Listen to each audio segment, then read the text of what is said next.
Clara Hayes had never been one to dream big. After all, life had taught her to expect little and fight for everything. At 32, with a tired smile and a worn-out suitcase, she stood in the middle of Dusty Ridge Ranch in the heart of Texas. She wasn't here for a fresh start, just a paycheck. Her mother's medical bills were piling up back home, and Clara needed work. Any work. So when she saw the ad that said, "Cook needed. Meals for ranch hands. Room and board included," she didn't hesitate. She'd grown up watching her grandmother stir stews and knead biscuits with care. Maybe, just maybe, that would be enough. The job was simple: cook 3 hearty meals a day for about 8 rugged cowboys who rose with the sun and came in from the fields caked in dust and sweat. Clara kept her head down, poured her heart into every pot of chili and batch of cornbread, and never asked questions. She wasn't one of them, she was just the woman who fed them. The only one who seemed to treat her differently was Luke. Quiet, kind-eyed Luke, who always helped carry the heavy boxes of produce and left handwritten thank you notes beside his empty plate. His smile was easy, but his silence was full of thought. Clara couldn't quite figure him out, but something about him felt familiar. One morning, Clara overslept for the first time. Her alarm had failed, and she shot out of bed, heart racing. But as she ran to the kitchen in a panic, she stopped short. The smell of sizzling bacon filled the air.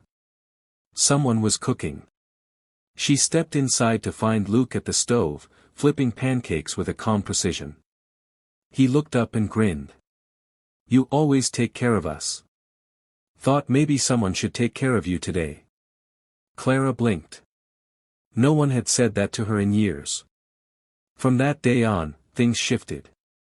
Luke lingered longer in the kitchen, asking about her life, her dreams, her mother. He listened, really listened. In a way Clara had almost forgotten people could. She found herself looking forward to their conversations more than anything else. But still, she never pried into his life. He wore worn jeans and scuffed boots just like the others. No one ever hinted that he was anything more. One rainy afternoon, Clara was on the porch when she saw Luke arguing with a man in a sleek black truck near the fence line. The man was angry, waving papers, shouting something about zoning and buyouts. Luke's voice was calm, but firm. Clara didn't hear much, but she caught one sentence that made her heart thud: "I told you, I won't sell this land. These people are my family." Her breath caught. His land? That evening, after the others had gone to bed, she confronted him. "Luke, that man today. He said you owned the land." Luke exhaled and sat on the edge of the porch swing. "Yeah," he admitted softly. "This ranch has been in my family for 3 generations. I run it under my middle name, James. So the guys just think I'm another hand. I like it that way. I don't want special treatment. I want to know who people are when they don't think I'm anybody." Clara sat beside him, stunned. "Why didn't you tell me?" He looked at her then, eyes clear and honest. "Because you never treated me any different. You were kind from the start. You didn't want anything from me. I've learned that's rare." In the silence that followed, the wind rustled the prairie grass, and something unspoken settled between them: trust, maybe.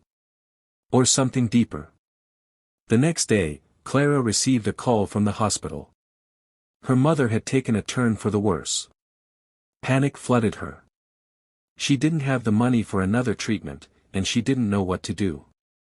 She packed her things quietly that night, tears stinging her eyes. She didn't want anyone to see her go. But Luke did. He caught her just as she was about to step into the cab. "Where are you going?" he asked, worry etched on his face. She broke down. Told him everything. About her mother. About the bills. About how cooking here was the only lifeline she had. Without a word, Luke pulled her into an embrace, steady and sure. "You're not alone anymore," he whispered. The next morning, Clara awoke to find an envelope on her bedside table. Inside was a check. Enough to cover every last medical bill. Her hands trembled. There was a note, too, written in Luke's steady handwriting: "You gave us comfort when we needed it most. Let us do the same for you. Family takes care of each other." Clara wept. Weeks passed. Her mother began to recover. Clara returned to the ranch, not as a cook, but as someone cherished. She eventually learned that Luke had quietly paid off debts for other ranch workers over the years, helped send a hand's daughter to college, rebuilt a barn after a storm, always in secret. He didn't want applause.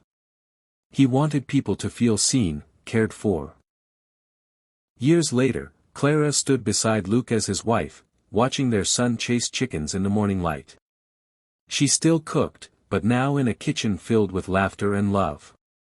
She often thought about how she came here looking for a job, but found something far greater. Sometimes the people who give the most hide in plain sight.